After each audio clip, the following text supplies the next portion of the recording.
You know how when you were a kid you read Maximum Ride by James Patterson and we all thought it was like the coolest, most well put together book series. It was so complicated and interesting and amazing. But then you tried to reread it when you were a little bit older and you realized that not only was it super cringe, it also was horribly written and all of the world building fell apart in like seconds.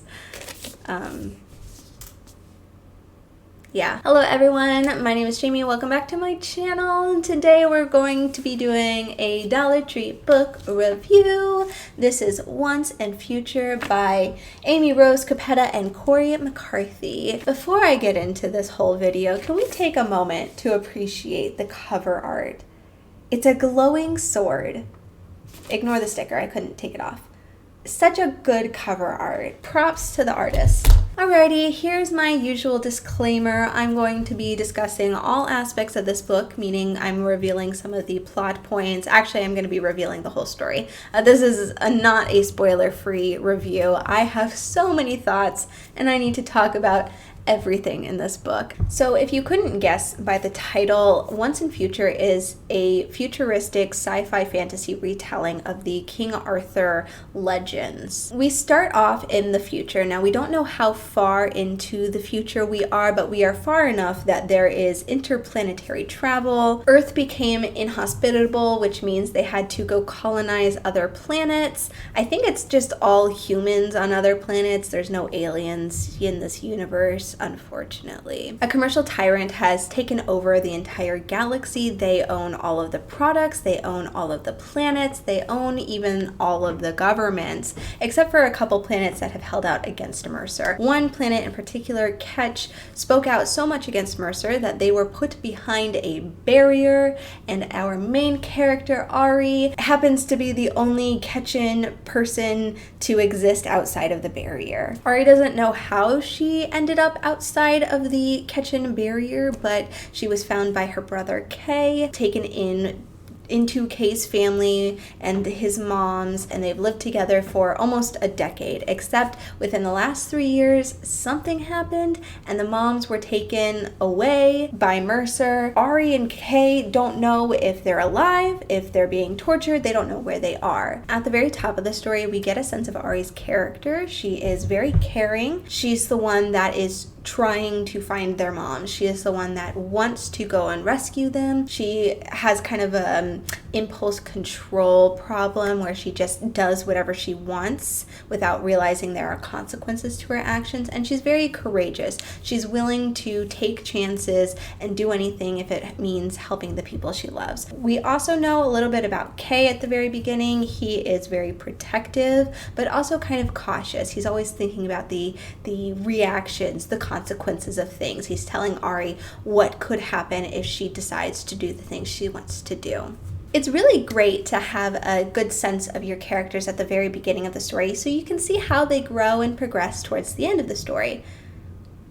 This is foreshadowing. Through a series of events, they end up on Old Earth, which is now a nature preserve, and it's like their only safe place. And this is where Ari finds Excalibur, the sword in the stone, except it's actually not in a stone, it's in an old oak tree. Ari pulls the sword out of the tree, and it wakes up Merlin, and releases Morgana. I forgot her name. This is where we meet Merlin. Now, part of the Arthurian myths, I think one of the myths, somehow it became a myth, is that Merlin ages backwards, and we have aged him so far back that instead of being a centuries-old man with the glorious beard and the old robes and stuff, he's now a teenager, a scrawny, redhead, scruffy beard teenager, around 17 years old, which is just happens to be Ari's age as well. Merlin starts to explain this cycle, so we find out that Ari is the 42nd reincarnation of King Arthur. Merlin goes to sleep at the end of each cycle, and then he wakes up a bit younger, and he could be asleep for decades, centuries, months, who knows. It's just whenever the sword chooses another person. While Merlin's asleep, obviously the world is changing. He's losing the people he meets. He also has to lose his reincarnations of Arthur, which are people he trains and grows very close to. It's a very stressful job. Plus, he has to deal with Morgana, who's just so difficult to deal with. But yeah, that's the cycle. It basically plays out the Arthurian legends. Things change throughout with the newer versions of stuff. I mean, he's got one set of rules, which is find Arthur, train Arthur, put Arthur on the throne, and then have him fight a big evil and unite humankind. And that could change depending on what the issues in the world are, but also he's never really gotten that far into the cycle because Arthur always dies. He always gets betrayed. He always gets killed. He always finds something to stop the cycle. That's what we're dealing with. There's some antics, Ari finding out who Merlin is, Merlin using his magic, Morgana threatening them, so we get a sense of like the danger and the stakes. And then Ari reunites with Kay. They'd gotten separated, kind of. Suddenly, Lamorak is there. We don't really have an understanding of how Lamorak got there. Kay called for them, and then they were there. Lamorak is Kay's best friend. They grew up together. They went to night camp together. Kay and Lam have this like really, really close friendship, and Lam knows a lot more about the parent situation and what's going on with Kay than Ari does. So Merlin uses some magic to make Ari look like Kay, so that Lam can info dump some stuff onto her. And Ari is like, oh my gosh, because we have Lam here and they helped us, that then puts their brother in danger, and their brother Val is my best friend, so we have to go save Val. Lam helped Kay.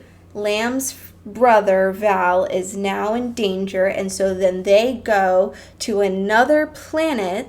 They've been to 3 different locations at this point. It's like chapter 3. They go to another planet to find Val and make sure that Val is okay, and Val info dumps and says welcome to Lionel, and that's it. Lam and Val's character arcs are done. They do absolutely nothing else in the story, especially Lamorak. Val has a little bit more because he and Merlin have a thing going on, but Lam could have left at this point. All right, but now we're on Lionel, and Lionel is like medieval times, but planet-wide. It is a whole planet that does medieval reenactment, and it seems to be more of a tourist trap situation thing, and they are also one of the only planets that hold out against Mercer. They do not support Mercer or have any Mercer products. This is where we introduce Gwen, or Guinevere, and Jordan, who is the Black Knight. She is like the coolest, most amazing, powerful knight ever. So we learn Ari and Gwen have some sort of complex, vague history with each other. They don't like each other, but there's something farther behind. They grew up together, but they just like had issues. I don't know. It's very complicated, but also not very explained. Anyway, Merlin magics Ari into the tournament, and she accidentally wins. And by accidentally, I mean accidentally. She has had no training with the sword whatsoever. She just happens to have a better sword than her opponent Jordan, and because she wins the tournament, she has now won Gwen's hand in marriage. Like I said, these guys have a complex relationship. They are not friends at the moment, but now they're engaged. They discuss it for a little bit and realize that an engagement is probably the best thing for both of them because, oh yeah, I forgot, Guinevere is the queen of the planet. The 17-year-old girl is a queen of the planet. But if Ari is engaged to the queen, that means she has like diplomatic immunity, and if Gwen is engaged to Ari, she doesn't have to marry some like weird brute that she's not attracted to, and at least she knows Ari, and then they are immediately attracted to each other. They are just in love from this point on. They get married, they have a complex history where they don't like each other, and Ari talks about how much she doesn't like Gwen, and then suddenly they're in love. And they just like each other, and they're like, oh, our complex history is just that we were in love with each other but got on each other's nerves, I guess. But anyway, they're married. The group then flies to Troy. Let's keep it running total. They were on Mars, Earth, the moon, Lionel, and Troy. Troy comes out of nowhere. Oh my gosh, I'm so confused, and I'm confusing all of you guys right now. They go to Troy, which is like the government officials, in order to validate the marriage, basically, and they have some really weird conversations about it. Then Ari has to face the administrator. the administrator, who is the owner of Mercer, the top guy, the CEO. She is facing the big bad. Oh my gosh, already. And nothing happens. They decline a deal with the CEO, and then Ari, like, destroys the logo, like a statue of the logo, and then they get back on the ship, and that's it. They start getting video feeds of people rioting, and there are rebellions and things like that going on, and the people, the public, are calling for Ari to be a leader, to be the leader of the rebellion, and Merlin's talking about how her leadership skills are growing, and she's becoming the Arthur he knows she can be. She has literally done nothing. She has had no training, and she has achieved nothing at all. And yet the people are asking her to lead a rebellion? Interesting. Anyway, the group decides to go to the prison colony, which I think is what it is, in order to save their parents, because they do know that their parents are alive on this prison colony. This is actually when the parents finally get named, so it's all in Merlin's point of view, and Merlin finally fucking does something, actually breaks the parents out of prison, and he's the one that gives them names. Not gives them, like, says their names so that the reader knows that these two lesbian characters have names. Before, they were just moms. They were just the adopted moms. They were Captain Mom and Mom, which I guess Mom is a name. The parents are saved and are never seen again. There's a vague battle. Morgana has been part of this. She's been coming in and out of the scenes every so often, but there's this battle and Ari dies. Well, obviously not, because it's just Morgana playing tricks. Anyway, Ari finds out that Ketch, her home planet, has been absolutely destroyed. It's not just that they were put behind a barrier, there was a genocide, and Ari is the only surviving Ketchan, which is really sad.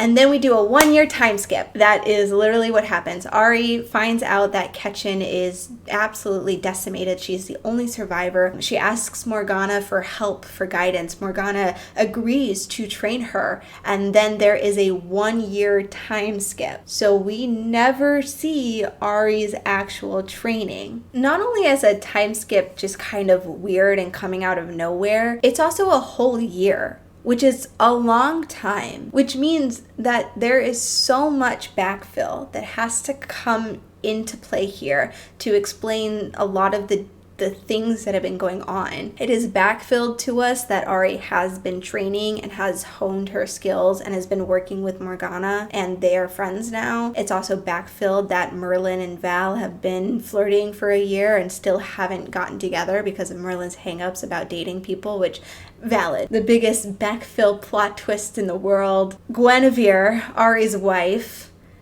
is fucking her brother. Not Guinevere's brother, Ari's brother, Kay. Guinevere and Kay are together. Merlin realizes that Jordan, the Black Knight, was not the Lancelot character that he thought she was, because she and Gwen had been a thing for a while. No, it wasn't Jordan, it was Kay, even though Kay is filling the roles of Kay, the adopted brother of Arthur, but also Lancelot, because he's the most trusted knight. I don't know. It's a whole thing. Just people reenacting the cycle. But he and Guinevere are together, and Ari is not dead, and it's revealed, and everyone's like, oh my god, she's gonna freak. She's gonna be heartbroken. I just want you guys to know. Ari and Gwen did have a history, but we're not liking each other by the time they are introduced in this book. And then they get married. They fight a lot while they're married for like 2 days. And then Ari dies. And then Gwen has a whole year with Ari's brother. So I don't know. What relationship seems to be more significant to you guys? Not saying that a short relationship can't be significant. I'm just saying she had some more time with Kay than she did with Ari. But anyway, the power of friendship and forgiveness happens, and this is about the time where I started kind of skimming, because it was very obviously setting up for a second book, and I did not want to read a second book. Plotting and rebellion and revolution and happiness and forgiveness, and Gwen has a baby. Yeah, Gwen's pregnant with Kay's baby. But then when Ari's like, hey, this is like a huge betrayal, Gwen's like, he's the closest thing I could get to you, which is kind of gross on both sides. He's her adopted brother? So it's not even like he looks like her or anything. I don't know. I just think it's weird. Listen, the power of friendship, it heals all, except actually not really, because Kay does die, which I felt was deserved. It was kind of nice to actually see a character die for once and not have it be a fake out death. There was a small victory, but then another block. There's some sort of plot set up where it looks like somebody's trying to steal Gwen's baby. I didn't read that part. I just skimmed to the end of the book. I was done. That's the plot of Once and Future as told by Jamie. Now let's get into my thoughts. I want to make it very clear that I understand this is a YA book. It is not meant for somebody who's 23. It is definitely a target audience of 13 to 15-year-olds. I was talking about this book to my boyfriend. I was reading some of the quotes to him, and he said it the best way I could put it is, this is definitely like what a kid thinks being a teenager is. This is definitely a book meant for 13-year-olds who want to feel adult. The weird cringe I feel reading this book, the ideas of like what a sexual and romantic relationship is, just felt so cringy and so unearned and so insta love. And it definitely felt like when I was 13 and I was like, this is what a relationship is. This is so interesting. And I'm reading all of these books that have 17-year-old characters who are getting hot and heavy. And I'm like, oh my God, this is what being an adult is like. That's what this book feels like. It's just this certain kind of nostalgic cringe for me as a 23-year-old to read this. Something wasn't clicking for me, which is weird because I can read like Warrior Cats, which is so cringy, and be fine. There are a lot of books for younger audiences that have a great rereadability for me as an adult. This specific flavor of cringe doesn't work for me. There's a lot of weird sex jokes. There's a lot of weird jokes about sex, and it doesn't sound right. Also, the way the characters talk, specifically the banter scenes where it's just banter after one-liner versus, I don't know how to explain it, but the way they talk and the way they swear just feels so teenager, which is great. This is a book for teenagers. This is a book about teenagers, but the way they talk, the way the characters interact with each other, and the use of the swear words when they are used just feels so fucking childish.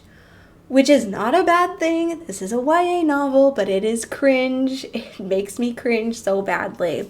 Also, the pop culture references, which don't even make sense, because Merlin is millennia old. He's been from the Arthurian, the first Arthurian legend, that time, that Dark Ages, all the way up to the future. And he's making mainly 20th, early 21st century references from that time period. He is making jokes about those songs and those people and those TV shows and that media, and those are the only pop culture references. Very, very rarely does he make a reference to something that is from before the 20th century, Beethoven, or a song from a Roman centurion. No references from after our time, no references from after 2019 when this book was published, because obviously you can't reference something like that.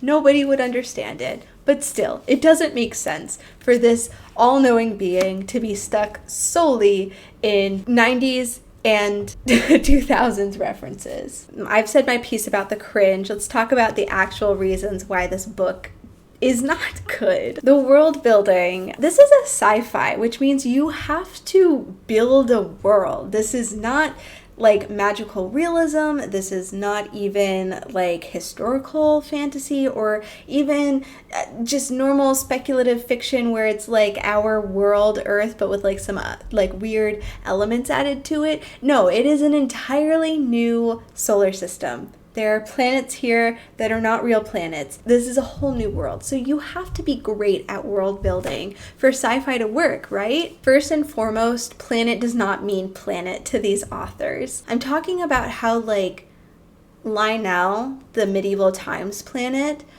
that is a planet in which everyone is LARPing medieval times. But when you think about it, planets are so big. A country is so big. There's this term in writing and world building called like Planet of the Hats or something, or Planet of Hats. And that's when you're writing sci-fi or fantasy and you've got a country or a planet. It's got the one thing that they all do. You're writing fantasy and you have one country that happens to be all merchants, or you have one country that is all warriors. It's the warrior country. Well, in a real life country scenario, you would want to have both of those, plus a lot of other things. You can't just have one country be all of the merchants. You can't have one planet be all of the militaristic people. You can't have one planet be all medieval LARPing, can you? Maybe you can, I don't know. On top of that, how is a 17-year-old girl the ruler of the entire planet? First of all, they don't even explain how she became ruler. Like, was she chosen by the people? Was she gifted this lead? Was she how did she become the ruler? But she's the monarch of an entire planet.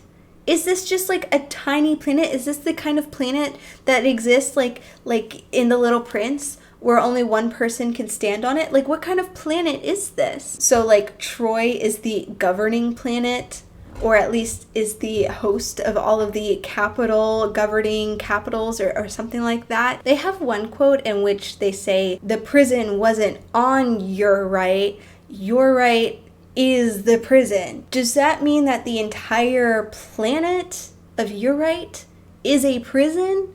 Or that the only structure on this planet was a prison? Or that there were just many prison structures on this planet? I don't understand. According to these authors, planet doesn't mean planet. Planet does not mean huge celestial life-bearing bodies of rock and water and atmosphere. The only thing I could really think of is that these are colonies on a planet and they're like covered by domes, or so yes, there might be this huge planet, but only a small section of it is covered and habitable. But the authors don't talk about that. They don't mention that at all. They don't say that this is just a colony on a planet called Lionel or anything. They call it the Lionel planet, that she is the ruler of a planet, that this entire planet was doing something. And it just boggles my mind, is that like planet doesn't mean planet to you guys. At one point, Merlin does something that draws a crowd, and Ari says that she could hear the entire planet chanting Merlin's name.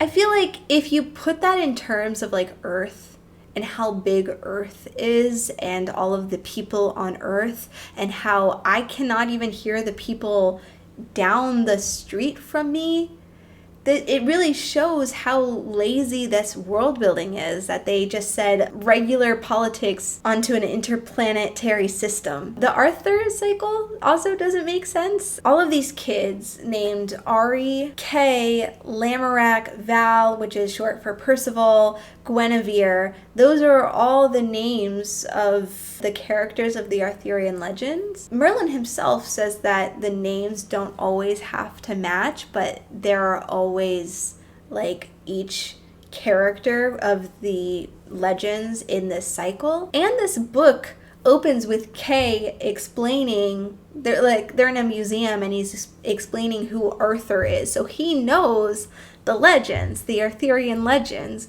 and he doesn't at any point look around and go, all of my friends seem to have variations of the names of these myths. That's kind of funny. Isn't that weird? No, he doesn't. And we get from Merlin, a quote from Merlin saying that the names don't have to match, so none of them had to be named Guinevere and Kay and Lamorak and Val. They didn't have to be named that. They just were, I guess, to make it easier for the audience. That doesn't make sense, that none of them went, why are we all named after the Arthurian myths? I don't know. There are 41 reincarnations of Arthur before Ari. Ari is the 42nd. We don't know anything about most of them. Obviously, I'm not asking that the authors go into the 41 different histories of the Arthurs, but the only important ones are the first ones that start the cycle and set a precedent for it, and Ari, who breaks the cycle. There are very little references to the other Arthurs in the cycle, even though Merlin has a deep care and understanding for all of them because he trains them and watches them die and then be reborn and then watches them die, and he feels responsible for all of them, and he carries that guilt for centuries. Other than the first Arthur and the last Arthur, there is only one art that has actual significance to Merlin, and that is, I don't even know where he is in the cycle, but his name is Art, and he's the only Arthur that Merlin actually fell in love with. And then because of that love, he was scarred and cannot fall in love again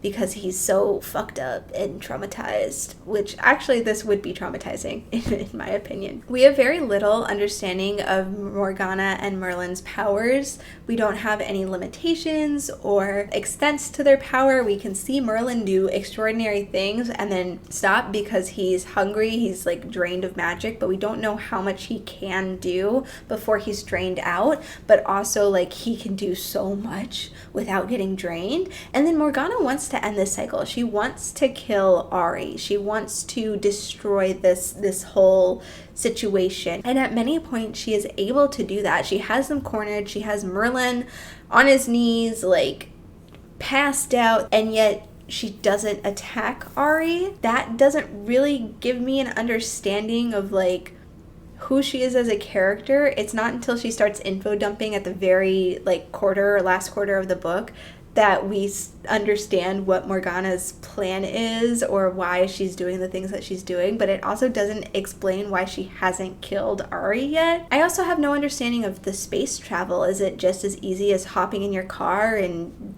day tripping it across the state border? Or is it, like really far because space is really big and planets are really far away from each other, and so this tiny little space shuttle needs like time to get from one place to another, but we just kind of fast travel through places. We just kind of open a chapter saying they got to a new place. So I have no idea how much time is spent together, how much time is spent on the shuttle together, how much it costs for them to get from one place to another. Like, there's no explanation for this. It's just kind of hand waved away. The writing of the characters is also very lazy and uninteresting. Lamorak is unnecessary. Jordan is unnecessary. Val is unnecessary. Val isn't super unnecessary. I mean, you definitely could cut him out of the story and have it still pretty much make sense. You could replace him with so many other things. He is not a character specifically, but he is at least there to make Merlin's skin tingle every time he's near because he's so flirtatious and attractive, and he and Merlin are so into each other. There's not a lot of depth to that relationship. But the other two, Lamorak and Jordan, could be completely cut and have no repercussions to the story whatsoever. The lesbian moms are pretty much, I don't know if I'm using the term right, but MacGuffins, because they are part of the first section of the story. I mean, it's the driving force for Ari becoming a hero. She wants to save her moms, the only family she remembers and knows of that are still alive. And then they're broken out of the prison, and then we never see them again. It's not even like a video call where they're like, good luck guys, have fun on your adventure. Like, they are never seen or heard from again. When it comes to our main characters, there is no growth. There is no character arc. There is no character development. There's nothing that actually happens to the characters. And Ari specifically makes me go crazy because Ari has no growth. She is our main character and she has absolutely no growth whatsoever, and we are just told over and over again that she's growing as a character, that her leadership skills are developing, that she's becoming a skilled fighter, and we never see any of her training on page. We never see any of her achievements because she doesn't actually have any achievements. She just cuts down a logo for Mercer and at one point doesn't take a deal with them, and another point almost defeats a dragon but doesn't actually, because she's kind and she doesn't want to kill an innocent being. And she has no introspection. She has a revelation of her past being the fact that her entire planet is gone, but she has no introspection on her as a character, on the relationships that she has built, on the people that she has in her life. No introspection, no growth, nothing. And yet we are told Ari is a different person. Ari has grown so much. Ari has become a leader. She is the King Arthur. She is the one that will put an end to the Mercer line. She's the one that will put an end to the cycle. And yet she doesn't. She has nothing. She does nothing. She is a non-character. She is just there. She is dragged by Merlin from place to place and gets killed and shot at and not killed. She is so annoying as a character, not because she specifically is annoying, but because she is so bland and so... She's not even a Mary Sue because she doesn't do anything. She's just there. Merlin has a little bit of an arc, if you want to call it that. He starts off with a lot of guilt over what he's done because he is the reason that the cycle started. He is the reason he has to watch Arthur after Arthur after Arthur get killed, and eventually he gives up on the Arthurs and just kind of keeps to himself and watch as the world is destroyed and things like that, because this is a very high concept character. The idea of an all-powerful wizard who has seen centuries but is stuck in a teenage body dealing with the grief and the guilt of his past lives. That is a very high concept character. At the end of the book, he has accepted his faults and kisses a boy. That's character growth. He also apologizes to Morgana because he is obviously intrinsically linked to her reasoning for why she wants to fuck everything up. But Morgana has kind of the most character arc because she switches sides. She fully switches from wanting to kill Ari and release her brother's spirit. I don't know if you guys know this, but Morgana and Arthur are often brother and sister in the legends. Not always, but sometimes. Anyway, she wants to release her brother's spirit and end the cycle by killing the Arthurs over and over again. But instead, Ari teaches her that they can win it together, and King Arthur doesn't want to rest. He wants to unite humankind and destroy evil and get rid of oppression, which is great. And so Morgana switches sides. And that is literally the best character arc of the story. It's such lazy characterization because it doesn't feel like the authors are actually interested in developing these characters. I would say that they are more interested in the plot and wanting the characters to get on with the plot, but the plot is bare bones at best. There's like nothing there. There's no descriptions. There's no action.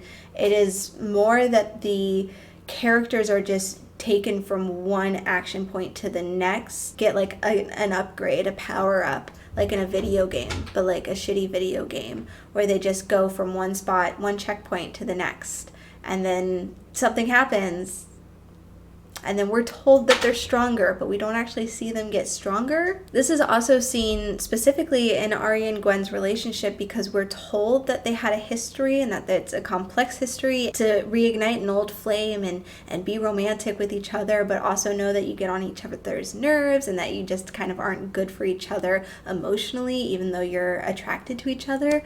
But that's never delved into more than just a catty one-liner about how they don't get along, but it's not really explained, and it doesn't really feel... I was actually very confused at the beginning because I did not understand the Gwen and Ari character dynamics. It didn't make sense, and there was no explanation for it. There's no stakes for any of our characters. We don't have an idea of what's going to happen to Lamorak and Percival if they don't join Ari, if they decide to go against them. We don't have an idea of what's going to happen to Jordan if Guinevere is killed. We don't have an idea of what's going to happen to Kay if Ari doesn't get their parents back. We don't understand the characters because there's nothing to understand.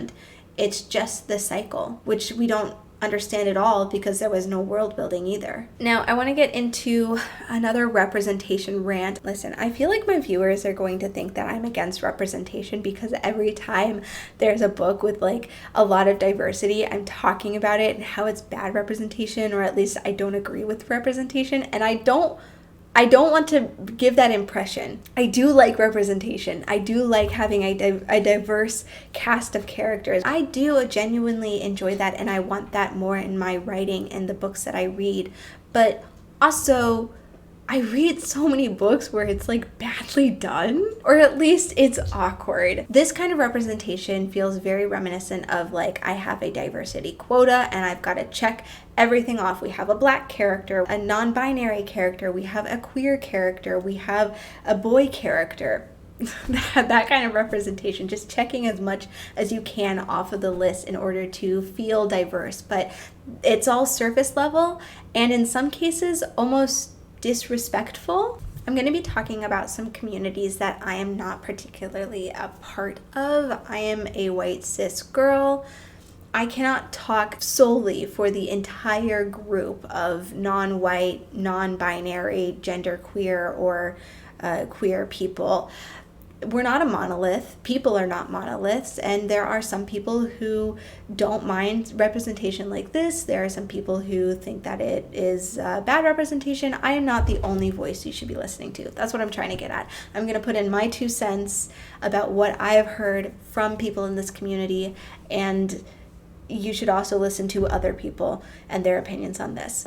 This representation was very disrespectful, in my opinion. I think the least disrespectful would be Lamb's gender and pronouns. Now, I personally found it just a bit awkward the way they introduced Lamb's gender. Lamb is non-binary, so we have Merlin, who is from the past. Assume Lamb's gender based off of phenotypes and features and says he, him, or a boy, or something like that.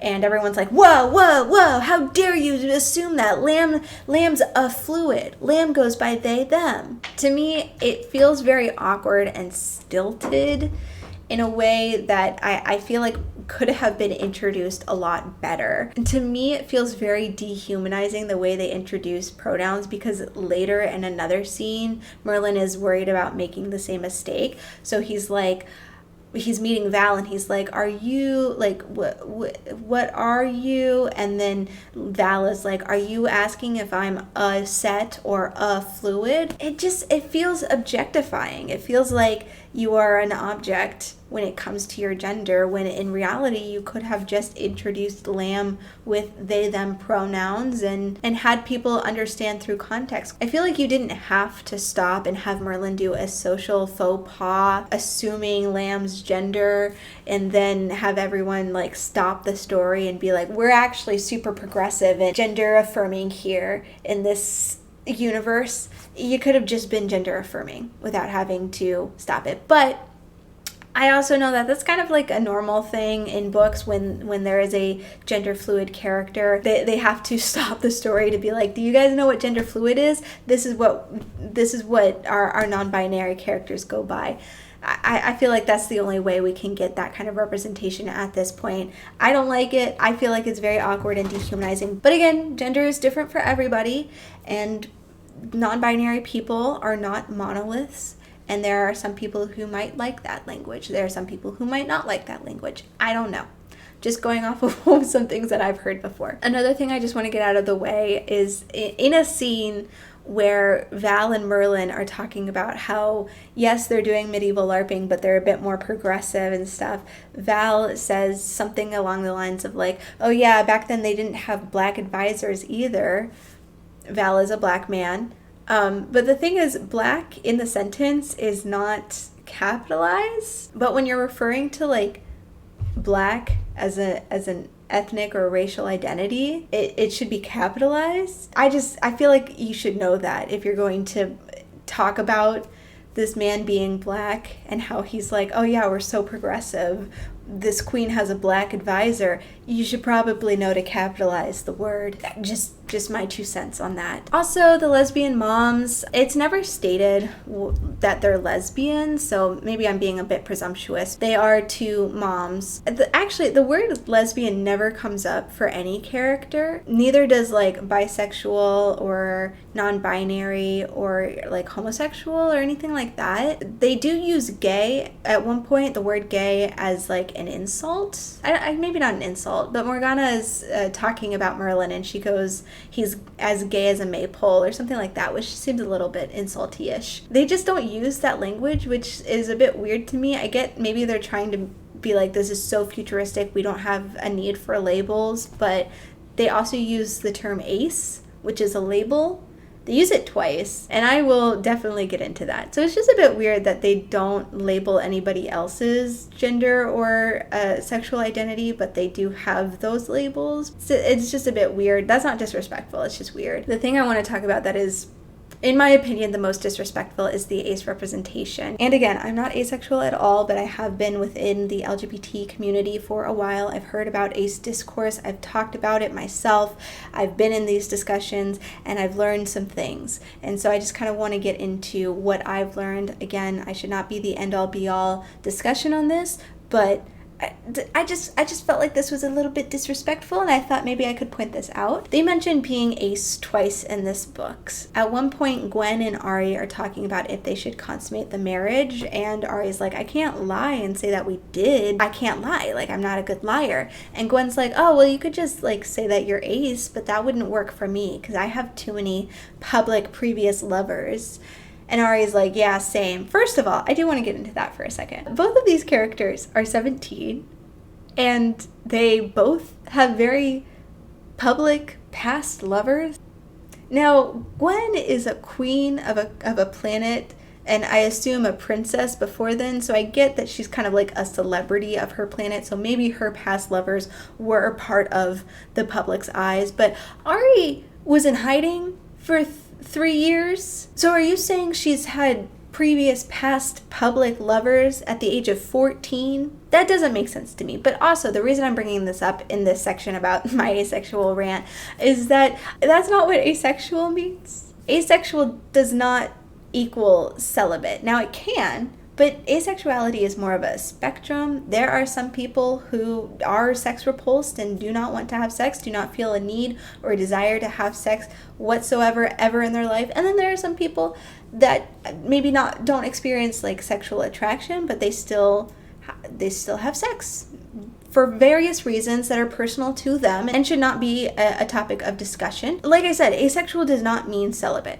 You could state that you are asexual and still consummate a marriage. I don't know. This feels like I'm thinking too deep about this. The bigger instance is Jordan. Jordan was presumed to be the Lancelot character, and then when it's revealed that she is not the Lancelot character and that Kay actually is, because Kay and Gwen are the ones that actually fuck and betray Ari, Jordan is talking to Ari, who she has had very little conversation and very little input into the story whatsoever. She's kind of just there to guard the door. But anyway, she's talking to Ari, and she's like, if you had ever asked me like one question about my life, you'd know I wasn't the Lancelot character.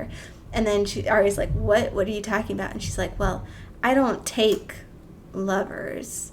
And Ari's, without missing a beat, is like, you're ace? Asexual does not mean celibate. But on another note, asexual and aromantic are not the same things. And a sexual relationship is not the only kind of relationship you can have.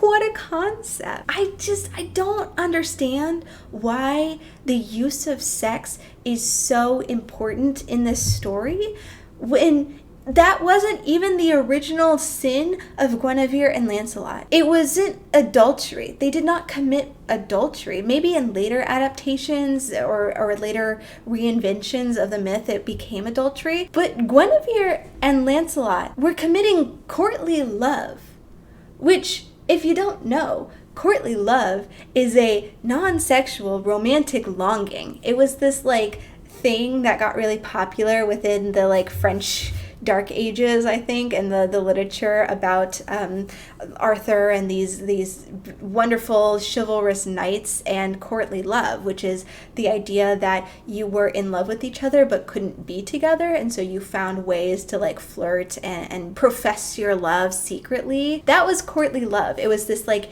innocent and pure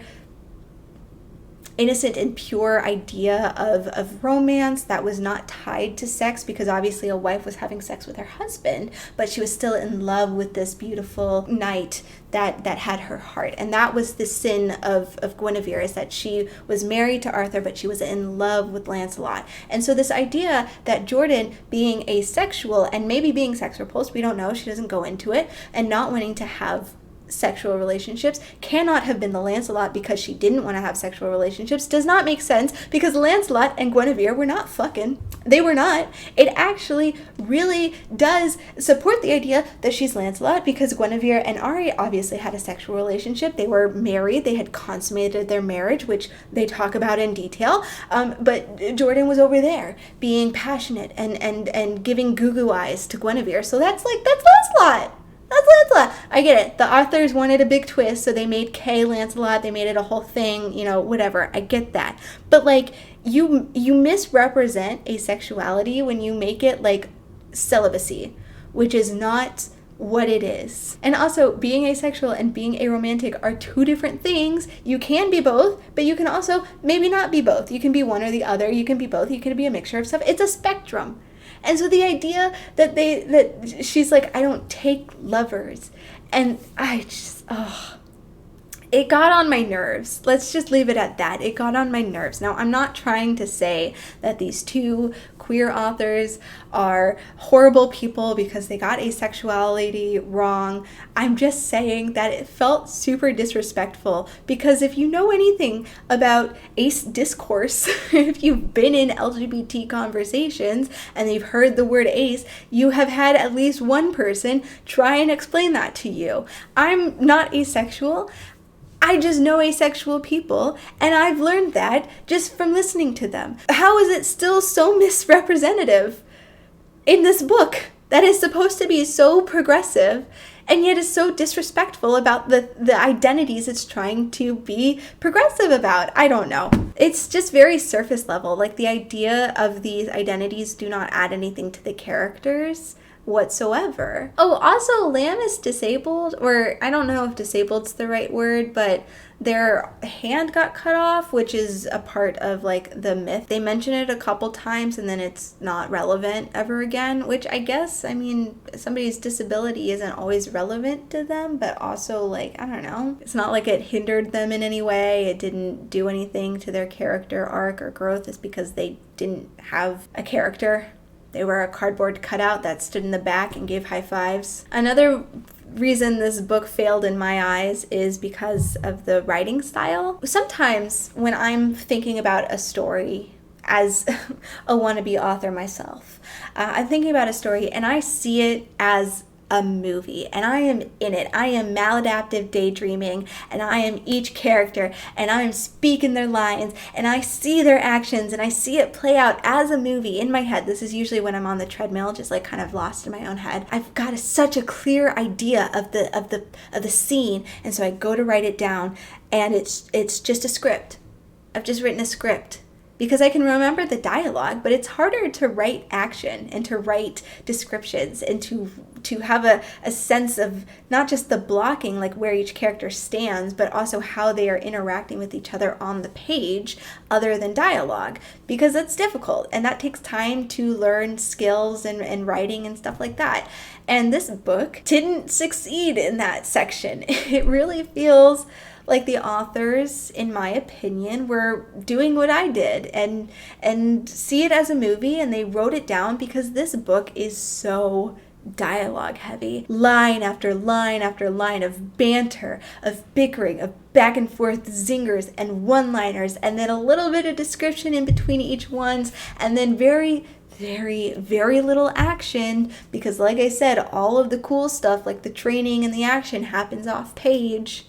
And we don't actually see it. Very little action and very little character growth and introspection but a lot of dialogue, because the only parts that felt like they had any life in them, that had any energy in the scene, were the banter scenes where they were just kind of back and forth bouncing off of each other. And it really reminds me of those TikTok skits. If you've ever seen like those fandom TikTok skits where it's like one person playing all of the characters. I see a lot of Bat Fam ones because I'm a nerd, but like one person playing all of the Robins, and obviously the camera's set up, and the only difference between the person and the roles is like a hat or something, and they're just kind of switching their positions because all of the characters need to be stationary. They all just need to be standing in a circle talking to each other, because that's all you can really do with the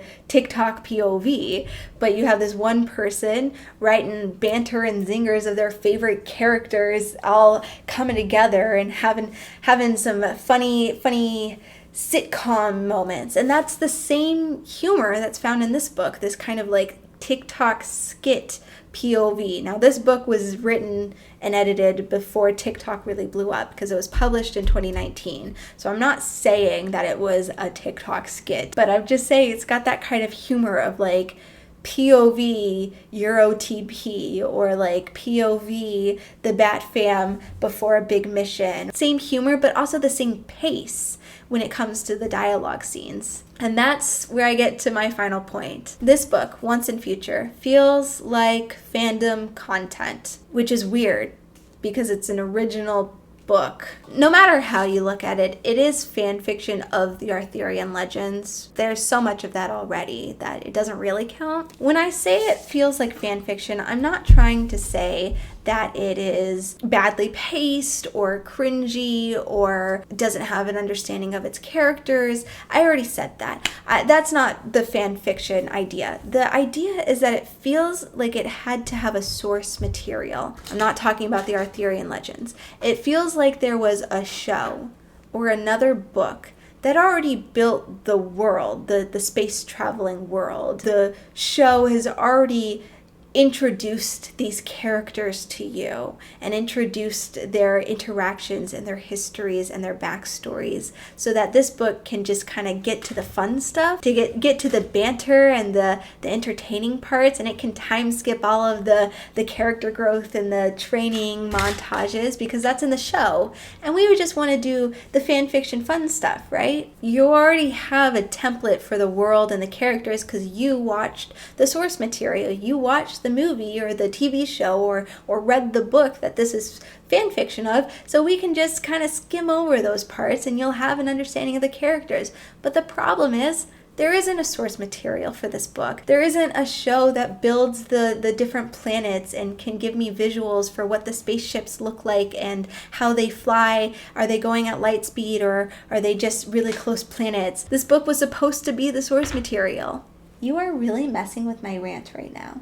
Also, all of the silly little references and the in-jokes feel like they're there for fellow fans of the source material, but there's no fellow fans. There's just the book. The authors were supposed to be writing their own original source material. I can't really pinpoint exactly what the source material, if there was one, could have been. I assume it's the Once and Future King, mainly because the title is a reference to that. I don't know if that was an epithet of King Arthur before that book, but that book did kind of solidify the canon within the modern day. Also, the book has a quote from the Once and Future King and references it in the acknowledgments, saying thank you for writing this book that we were enamored with, or whatever. I haven't actually watched the show Merlin. I don't know if there were any references other than the Arthurian references that were in the show Merlin. I wouldn't be surprised if these authors were fans of the show. No shame. I was a Homestuck. I get it. It's got that like fandom content feel. I don't know how to explain it without giving you, I don't know, half a decade's worth of Tumblr experience. He never gets up there. Anyway, I've kind of run out of steam. I guess my conclusion is that this is very surface level. It felt more focused on identity politics and representation and forcing as much of it as possible without actually having any depth or deciding to write a good story worthy of attention. Oh my gosh, I am so out of steam. It's very late at night and my feet are cold, but the rest of me is sweaty. So I think that's going to be it for me. I have gone on far too long about this book. If you enjoyed this video, your eyes are really scary. Stop that. When I started writing my Storygraph review, I put this as like a 2.5 star review. I was like, whatever, it's not for me, but it's fine. And then I started writing out my grievances in the review part, and I realized that I had to rate it lower. And so I rated this like 1.75 stars. I think even that's too high. I might go back and change it. It angers me. And I don't know why, but it's just so badly done while wanting you to think that it's better than it is, and it's not. It's not that good, and I feel bad for saying that, but it's not that good. That was my review of Once and Future by Amy Rose Capetta and Corey McCarthy. Thank you guys so much for watching. If you like that video, feel free to check out my channel for other videos like it. What is your favorite Arthurian myth? Put it down in the comments below. Okay, bye! I feel a little bit bad being so mean in this review because I actually read about the authors and like the acknowledgements, and it was co-authored by a queer couple, and they just talk about how much they love each other and they're so proud of each other, and I feel so bad being so mean in the review, but like they just wrote a really bad book. Just really bad. So there's no other way to put it.